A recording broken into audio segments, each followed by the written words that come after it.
nasa kabilang studio. Yung ibang mga nag-perform noong Lunes. Yes. Ah. Sila yung mga nag-aabang.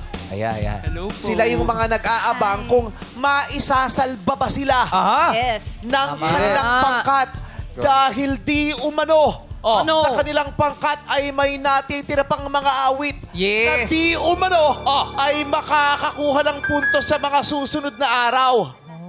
Di umano si Froilan ay pauwi na ngunit pinabalik natin.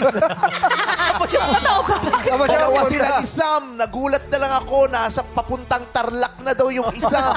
Sabi ko, pabalikin mo yan. Dahil nasabi. may Patapos. shot pa sila bukas. Hindi nasabi ba? Na-stress ako.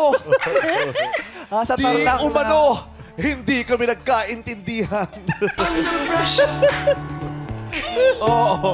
Buti na pabalik. Sila ang bubunot. Sabi Oo. ko, kailangan bumalik yan at sila ang bumunot ng susunod.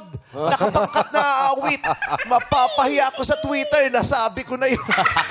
Kailangan pala palindigan mo.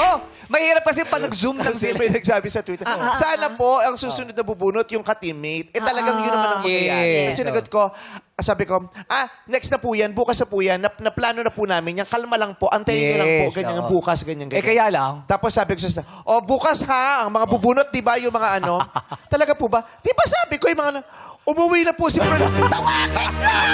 Pabalikin mo. Babalikin niya. Mapapahiya ako sa Twitter. Sinabi ko na sa Twitter yun, mapapalikan nila. Sandali lang. Paano yung pamasahin nun? Babalik ba natin? Sinagot ko!